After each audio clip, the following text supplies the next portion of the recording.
오늘의 말씀은 사도행전 4장 29절에서 31절 말씀입니다. 주여, 이제도 그들의 위협함을 굽어보시옵고 또 종들로 하여금 담대히 하나님의 말씀을 전하게 하여 주시오며 손을 내밀어 병을 낫게 하시옵고 표적과 기사가 거룩한 종 예수의 이름으로 이루어지게 하옵소서 하더라. 빌기를 다함에 모인 곳이 진동하더니 무리가 다 성령이 충만하여 담대히 하나님의 말씀을 전하니라. 아멘. 중국에 가면 꼭 만나야 될 건축물 중에 하나가 만리장성입니다.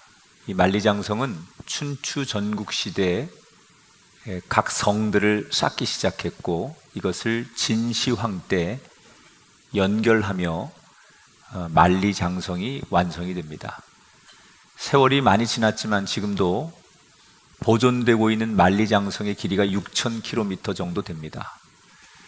과거에 어떻게 이렇게 거대한 건물을 지을 수 있었을까? 그리고 오랜 시간 동안 이런 건물들을 유지할 수 있는 비결이 무엇일까? 그래서 현존하는 이 지구상의 7대 불가사의 중에 하나다, 이렇게 전문가들이 이야기를 합니다. 그런데 이 거대한 만리장성에 대한 충격적인 보고서가 2016년도에 발표가 됐습니다. 만리장성을 조사한 중국 정부의 보고서에 의하면 지금 만리장성이 대단히 위험한 상태에 놓여 있다. 당장 보수공사 내지는 보완을 하지 않으면 이 만리장성이 위험하다, 이런 보고서를 내놨습니다. 이 엄청난 만리장성이 왜 위험해진 걸까? 물론 오랜 시간 동안 비와 바람, 풍화 작용으로 인해서 자연적 태화, 이런 것에 만리장성이 위험할 수도 있겠다 생각하지만 더 큰 이유가 있는데, 그것은 주민들이 여러 가지 이유로 만리장성의 돌들을 빼내가기 시작하는 거예요. 이 만리장성은 멀리서 보면 거대한 성 같지만 사실은 작은 돌들을 촘촘하게 연결해 놓은 건축물입니다. 어떤 전문가는 책에서 보니까 한 1억 개 이상의 돌들이 모여져 있을 것이다, 이렇게 추측을 했는데, 주민들이 이런 생각을 하는 거예요. 이 많은 거대한 돌들 중에 내가 하나 빼간들 문제가 되겠느냐, 이렇게 생각한 주민들이 그 만리장성의 돌들을 가져다가 자기 집 담 쌓는 데 쓰고 비석 세우는 데 쓰고 이렇게 하나둘씩 만리장성의 돌들을 빼내가기 시작했다는 거예요. 앞에서 말한 대로 나 하나쯤 우리 동네에서 이거 하나 가져간다고 무슨 영향이 있겠어? 라고 시작한 사람들의 이 돌 가져가는 운동이 곳곳에서 진행되면서 벽돌이 빠진 그곳에 이 빗물이 들어가게 되면 다른 돌들에게도 영향을 주면서 이게 쑥쑥 빠져버리면서 만리장성 자체가 대단히 위험한 상황에 놓였다. 중국 정부가 뒤늦게 엄청난 벌금을 물리기도 하고 강력한 법적인 제재를 하면서 만리장성을 보호하겠다, 이런 기사를 봤습니다. 멀리서 볼 때는 거대한 건물처럼 보이지만 가까이 가보면 아주 작은 돌들이 촘촘하게 모여서 건물을 이루고 있습니다. 상식적으로 우리가 튼튼한 집을 지으려면 작은 돌들이 잘 쌓여져야만 그게 좋은 건물을 만들 수 있는 겁니다. 저는 교회도 동일한 원리를 가지고 있다고 생각합니다. 교회 롤 모델이 되는 초대교회는 사실 건물이 없었습니다. 그런데 초대교회는 건물이 없음에도 불구하고 많은 어려움들과 환난들을 받으면서도 오히려 더 굳건히 버텼어요. 건물도 없는 힘없는 교회가 어떻게 그 유대인들에게, 로마 사람들에게 엄청난 핍박과 고통을 당하면서도 더 굳건해지며 강하게 버틸 수 있었을까? 그 이유는 보이지 않는 벽돌을 잘 쌓았기 때문이에요. 보이지 않는 벽돌이라는 게 뭘까? 오늘 사도행전 4장에 이 초대교회가 어떻게 그렇게 튼튼하게 버틸 수 있었는지 이 이야기를 나누면서 우리가 오늘 현대를 살아가면서 인생의 지혜를 하나님으로부터 배웠으면 좋겠어요.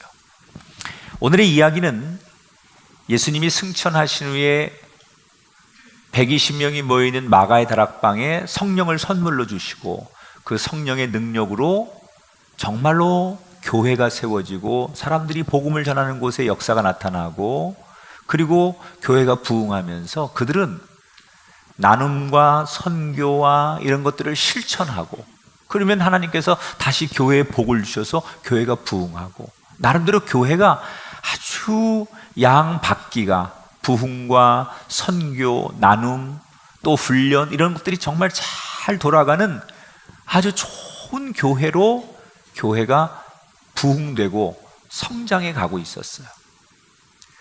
그러던 어느 날 이 예루살렘 교회를 이끌던 사도 중에 2명인 베드로와 요한이 오후 3시경에 예루살렘 성전에 기도하러 가기 위해서 성전을 향해 올라가고 있었습니다. 미문이라고 하는 동쪽 문을 지나가려고 할 때 때마침 하반신 장애를 가진 한 장애인이 앉아서 지나가는 사람들에게 구걸하는 모습을 보게 됩니다. 늘 다니던 길이었기 때문에 과거에도 이 장애인과 몇 번은 마주쳤을 텐데 그날따라 베드로와 요한은 다른 날 같지 않게 이 장애인을 보는 순간 긍휼의 마음이 들었어요. 제가 늘 얘기하지만 불쌍하다라고 여겨질 때가 행복한 거예요. 하나님이 우리를 긍휼히 여겨주셔야 돼요. 하나님이 우리를 그래 내가 진짜 긍휼히 여긴다, 내가 불쌍한 마음으로 본다, 이게 좋은 거예요. 아내가 자기 남편을 볼 때 긍휼의 눈으로 보면 그건 사랑하는 거야. 그냥 막 퇴근해가지고 피곤해서 막 코 골고 골아 떨어져 잘 때 그게 안쓰러워서 아이고 이러면 사랑하는 거야. 그걸 보면서 이건 귀신은 뭐하나 이거 안 잡아가고 뭐 이건 곤란하지요. 아니 애를 키우는 아내를 보면서 남편이 이제 미안하고 쨍하고 뭐 그런 거 그게 사랑이죠. 긍휼의 마음. 베드로와 요한이 그 장애인을 보면서 그런 긍휼의 마음이 들었어요. 그래서 지나가다 말고 그 장애인이 구걸하는 모습을 지긋한 눈으로 쳐다봤어요. 자기를 쳐다보는 베드로와 요한을 이 장애인도 쳐다보고 눈이 마주쳤어요. 그런데 그렇게 눈이 마주치는 그 순간 갑자기 베드로가 뜬금없이 이 장애인을 향해 이렇게 외칩니다. 은과 금은 내게 없거니와 내게 있는 것 곧 나사렛 예수 그리스도의 이름으로 명하노니 일어나 걸으라. 어떤 것을 한 게 아니라 그저 우러나오는 대로 그의 입에서 놀라운 말을 고백했을 뿐인데 이 장애인이 벌떡 일어나는 거예요. 그리고는 서서 버티고 한 걸음 한 걸음 걸음을 떼더니 조금 뒤에는 뛰기도 하고 점프를 해보기도 하고 저만치 뛰어갔다가 다시 돌아와요. 사람들이 그 모습을 지켜보다가 깜짝 놀라서 베드로와 요한 곁으로 몰려들기 시작합니다. 그리고 신기해하면서 베드로와 요한을 붙들고 도대체 이게 어떻게 된 일이냐고, 당신들이 능력이 어디서 나온 거냐고 궁금해 질문을 하고 이 장애인을 붙들고 진짜로 나온 거 맞느냐고 사람들이 신기에 질문을 쏟아붓기 시작합니다. 그렇게 많은 인파들이 모여서 이 광경을 놀라워하고 있을 그때 저 멀리서 한 무리가 이 사건이 있는 쪽으로 헐레벌떡 뛰어오기 시작합니다. 그들은 누구냐? 대제사장들, 성전 경비대장, 사두개인들, 이런 사람들이 저 멀리서 지금 이 사건의 현장으로 뛰어오고 있습니다. 뛰어오더니 이 사람들이 아주 위험한 표정을 짓고는 다짜고짜 베드로와 요한을 줄로 묶어서 포승해서 말없이 끌고 갑니다. 그리고는 감옥에 집어넣고 그날 밤 감옥에서 아무것도 못하게 만든 다음 날 아침이 되자 이 베드로와 요한을 사내들인 공회에다 세워놓고 소위 신문을 시작하는 거예요. 지금부터 묻는 말에 사실을 대답해야 된다. 너희들 배후가 누구냐? 어째서 허락도 받지 않고 율법을 어기면서 성전에서 이상한 행동을 하느냐? 이미 정치적으로 유죄를 받아서 십자가에 처형한 예수의 이름을 들먹이며 군중들을 선동하고 그리고 율법에 없는 그런 행위를 한 너희들의 정체는 무엇이고 너희들의 배후 세력은 무엇이냐? 그리고는 마치 죄인을 다루듯 베드로와 요한에게 죄를 토해내라고 욱박지르기 시작합니다.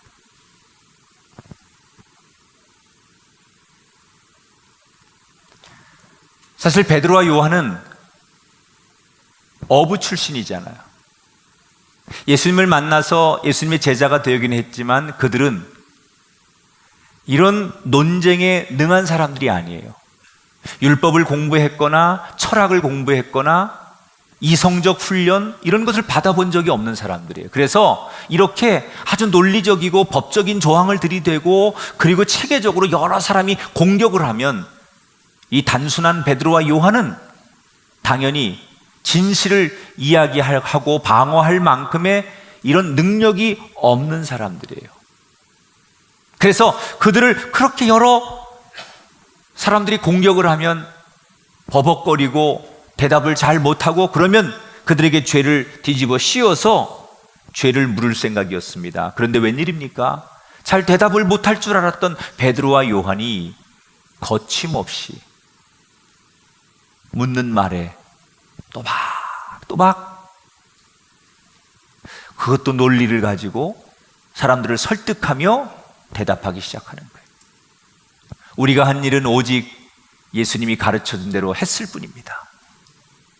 내가 한 것이 아니고 예수님이 우리에게 성령을 기다리라고 했고 우리는 기다려서 그 성령이 우리에게 선물로 왔고 그 성령의 능력으로 가난하고 병든 사람에게 그저 아무것도 한 게 없습니다. 오직 선포만 했을 뿐인데 이런 놀라운 일이 일어나는 걸 우리 보고 어떻게 하라는 겁니까? 너무나 논리정연하게 자신들의 입장을 대변하는 베드로와 요한을 보고 이 공회원들이 할 말이 없었어요. 거기다가 고침받은 이 장애인이 마치 자기 때문에 생긴 일이니 미안해서라도 무슨 증인이라도 돼주고 싶어서 와 있고 그 장애인 옆에 있었던 가족들이나 증인들이 와가지고 이 재판을 흥미롭게 바라보고 있으니 이 공회원들이 더 이상 계획대로 베드로와 요한을 밀어붙일 수가 없었어요. 결국 처벌할 근거를 찾지 못하고 베드로와 요한을 풀어주게 됩니다. 마지막 베드로와 요한을 풀어주면서 한마디를 던지죠. 두 번 다시 성전에서 성전을 더럽히는 율법에 없는 짓을 하면 다음번에는 용서하지 않을 것이다. 그래서 베드로와 요한이 풀려났어요. 자, 더 험한 꼴을 당하지 않고 더 모함을 당하지 않고 하룻밤 만에 풀려난 것만도 감사한 일이죠. 그들이 감옥에서 풀려나오자마자 자기들을 기다리는 교인들이 있는 곳으로 발걸음을 옮깁니다. 그런데 한편으로는 더 많은 어려움을 당하지 않은 것에 대한 감사함을 느끼면서도 마음 한편으로는 가는 발걸음이 무겁고 기쁘지 않은 거예요. 왜 풀려났는데 기쁘지 않고 마음이 무거웠을까? 그것은 지금 일련의 이런 사건들을 잘 분석해 보면 앞으로 본격적인 박해가 시작될 것을 알리는 마치 종소리와 같은 것이라는 것을 그들은 알았어요. 그동안은 아무 문제가 없었지만 이제 저들이 본격적으로 엄청난 박해를 교회를 향해서 할 것을 이미 지금 벌어지는 사건들을 통해서 느낄 수 있었기 때문에 그들은 앞으로 닥쳐올 고난, 핍박에 대한 두려움이 있었기 때문에 가는 발걸음이 가볍지 않았어요. 도착해서 교인들에게 지난 간밤에 있었던 이야기를 다 소상하게 얘기합니다. 교인들 역시도 사도들의 이야기를 듣고 자신들에게 점점 다가오는 검은 그림자 같은 핍박의 그림자를 느끼면서 그들도 역시 두렵기는 마찬가지였어요. 도대체 우리 교회의 앞날은, 우리 성도들의 앞날은, 우리의 미래는 어떻게 되는 것일까? 여기서 살아남을 수 있을까? 이 예루살렘에서 과연 우리는 신앙생활 아무 일 없이 할 수 있는 걸까? 이런 두려움들이 교회 전체 공동체에게 똑같이 밀려오기 시작합니다. 마음도 불안하고 누구 하나 문제 해결책을 내놓지 못하고 있는 바로 그때 그들은 뭘 할까? 4장 24절에 불안한 미래가 예상되는 그때 그들이 했던 첫 번째 일이 뭐냐? 이렇게 성경은 증언하죠. 그들이 듣고 한 마음으로 하나님께 소리를 높여 이르되. 그들이 제일 먼저 뭘 했어요? 기도했어요. 이제 우리 큰일 났다고 울지 않았어요. 이 일을 어떻게 대처해야 되냐고 고민만 하고 회의하지 않았어요. 베드로와 요한에게 왜 쓸데없는 짓거리 해가지고 우리를 어렵게 만드느냐고 원망하지 않았어요.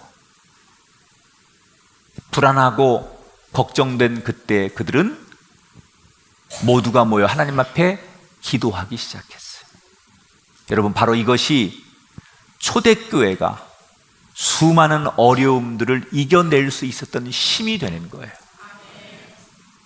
바깥에서는 자기들을 핍박하는 유대인들, 대제사장들, 이런 사람들의 외풍이 불어오고 내부적으로는 너무 지치니까 서로 갈등과 의견의 충돌과 두려움과 불안이 내부적으로는 내풍으로 불어오고 밖에서 불어오는 바람, 내부적으로 생기는 바람 때문에 지금 교회가, 공동체가 어려움에 처했습니다. 무너질 위기에 처했습니다. 그런데 그 무너질 위기 앞에서도 초대교회가 무너지지 않는 힘이 어디서 나온 거냐?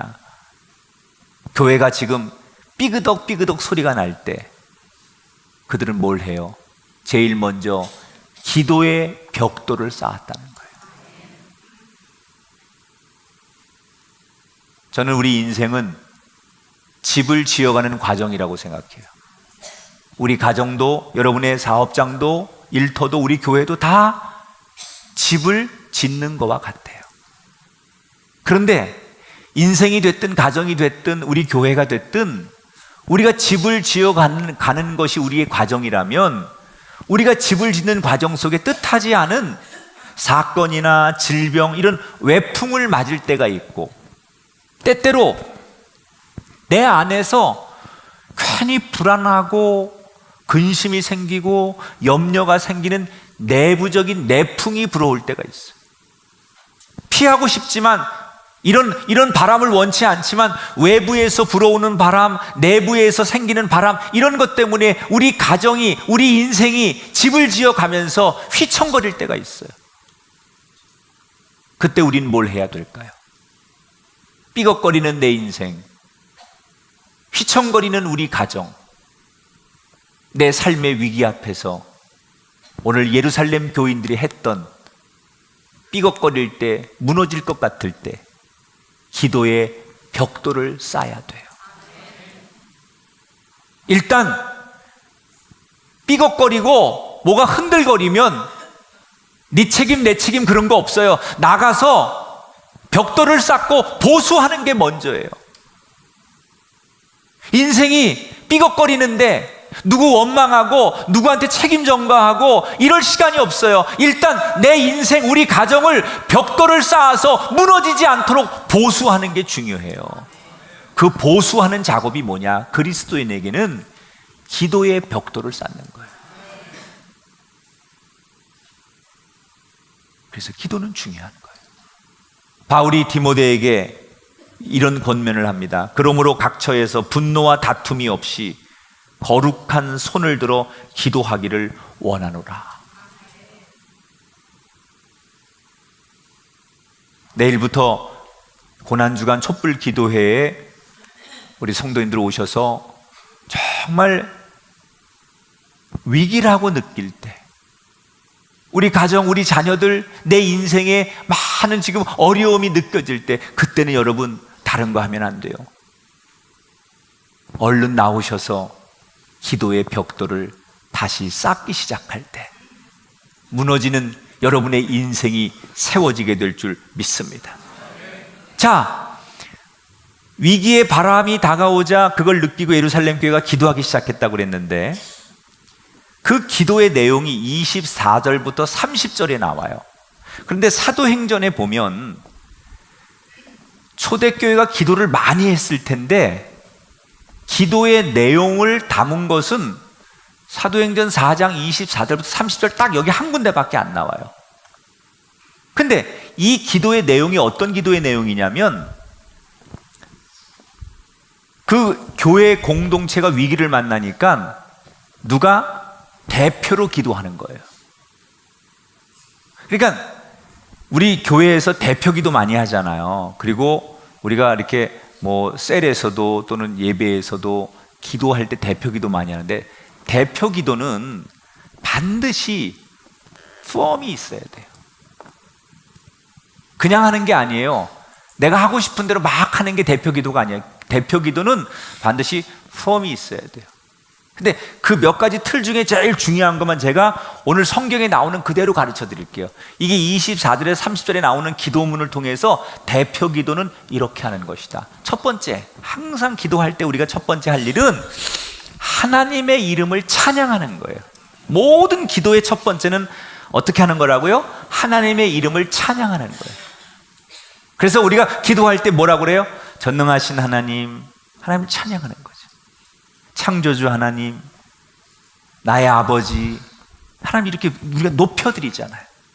하나님을 부르고 하나님을 높이고 하나님을 찬송하는 게 기도의 첫문을 여는 거예요. 반드시 여러분이 개인적으로 기도할 때도 항상 첫 번째는 하나님 아버지, 당신을 찬양합니다. 당신을 높여드립니다. 당신은 위대한 분입니다. 당신은 모든 신위에 뛰어난 분입니다. 이렇게 하나님을 높이는 게 기도의 첫문을 여는 거다. 여기 세 줄 넘어는 아멘을 안 해요, 지금. 그럼 그 다음에 이제 첫문을 그렇게 하면 두 번째는 어떻게 기도하는 거냐? 하나님을 높이고 찬양한 다음에 두 번째는 자신의 죄를 하나님 앞에 내어놓고 고백하는 거예요.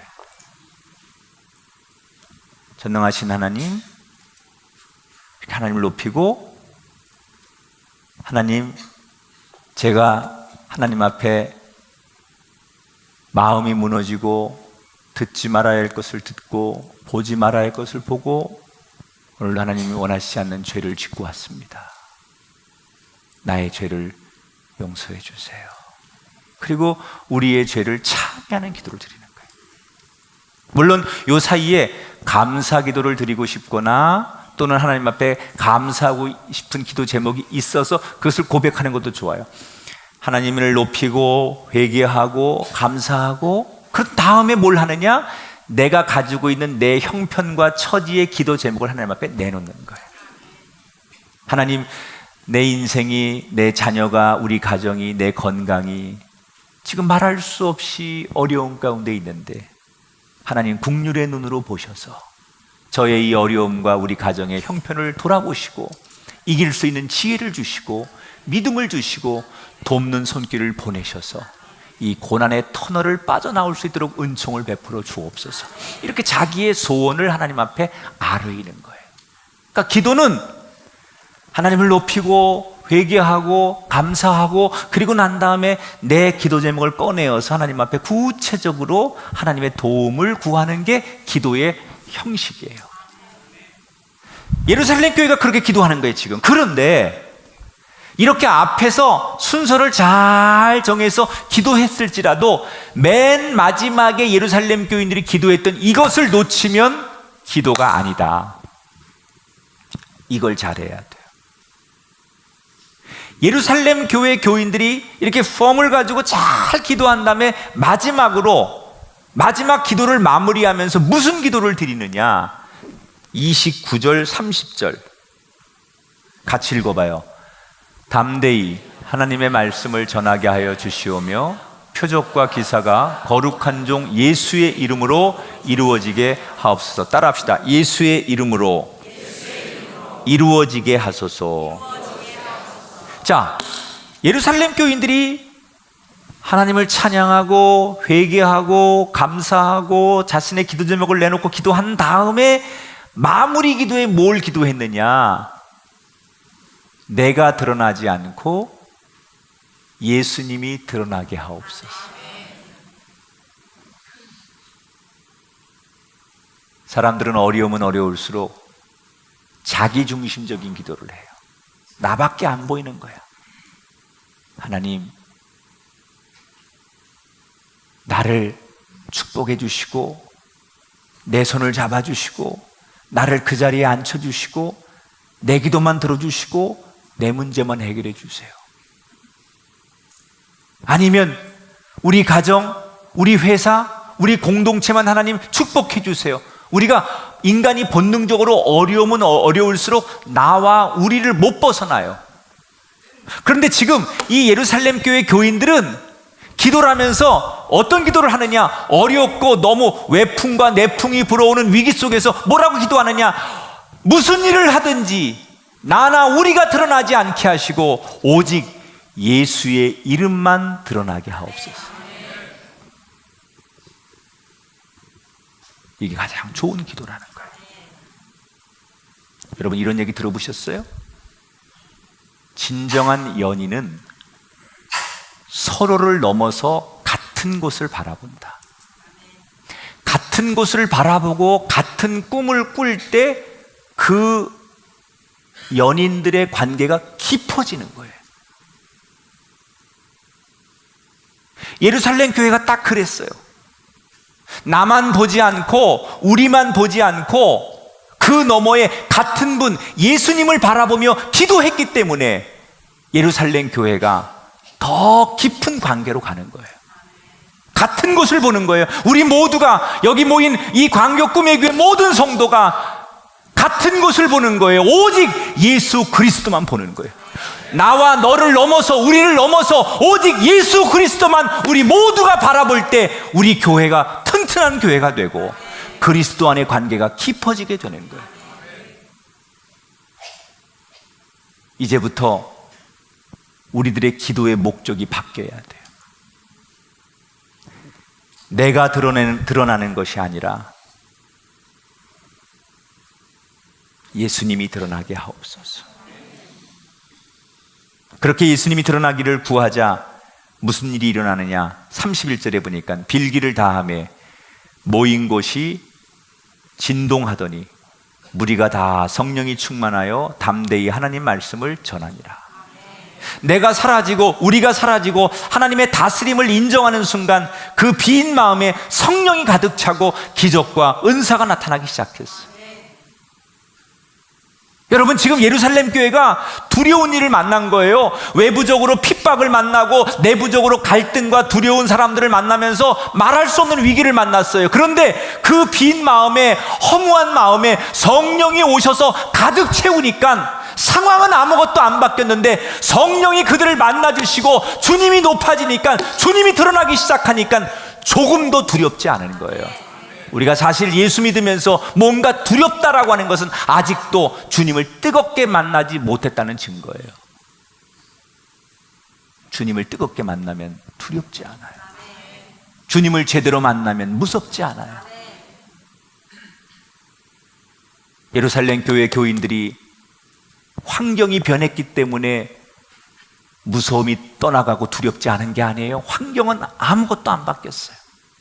단 하나, 주님이 드러나시고 주님만 바라보고 주님이 그들을 만나주니까 그들은 똑같은 상황에서도 두렵지 않은 거예요.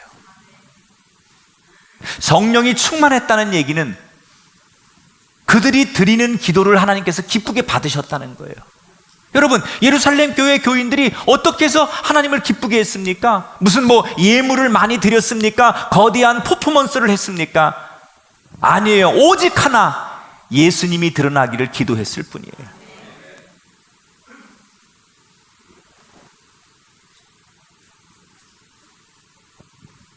그래서 지혜로운 교인은 기도의 벽돌을 쌓는 사람들이에요.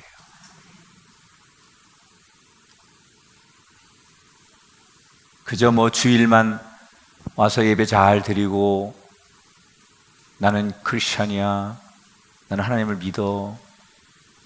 물론 동의가 됩니다만 깊이 들어가면 다른 거예요. 저 사람들은 새벽에도 나가고 그저 틈만 나면 나가서 기도한다는데 내 같은 교인이지만 이해가 안 돼. 그런 사람들이 있잖아요. 그 깊이를 모르는 거예요. 그분들이 그냥 나오는 게 아니에요. 자기 가정과 자녀와 교회 공동체와 또 누군가를 위해서 기도의 벽돌을 쌓고 있는 거예요. 그런데 어떤 사람은 기도의 벽돌을 쌓기는 쌓아도 불량 벽돌을 쌓는 사람이 있어요. 열심히 쌓는데 이게 불량이야, 불량. 에? 아니 무슨 신천지 같은 데 가가지고 열심히 아무리 쌓아봐요, 그 불량이지. 잘못된 벽돌을 아무리 열심히 쌓은들 그 쌓는 수고는 분명히 인정할지 모르지만 그 불량 벽돌을 아무리 쌓은들 그 벽돌로 무너지는 인생의 집을 막을 수가 없어요. 좋은 벽돌로 쌓아야 돼요. 그게 뭔지 아십니까? 예수가 드러나도록 기도하는 거예요.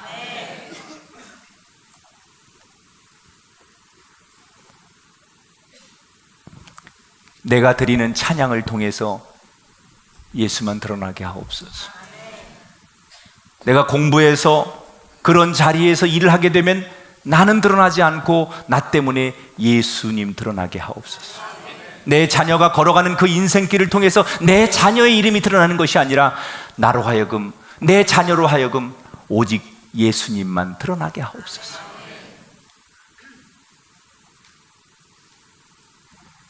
에브라함 링컨이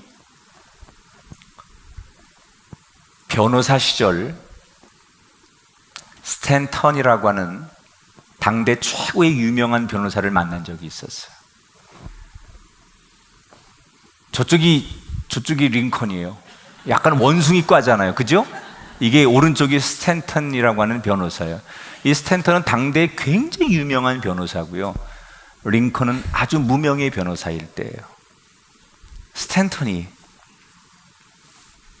이 링컨을 만나자마자 비아냥거리는 거예요. 어이, 긴팔 원숭이! 이러면서 그의 신체적 약점을 가지고 그를 놀립니다. 이때 링컨이 말할 수 없는 모욕감을 느껴요. 상처를 받아요.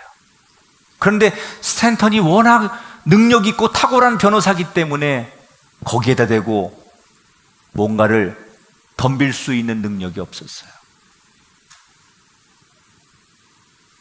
그런데 세월이 지나 링컨이 대통령이 됐어요. 대통령이 되자마자 그 머릿속에 제일 먼저 생각난 사람이 누굴까요? 맞아, 똑같아. 여러분이나 링컨이나 똑같아. 스탠턴이 제일 먼저 생각난 거예요.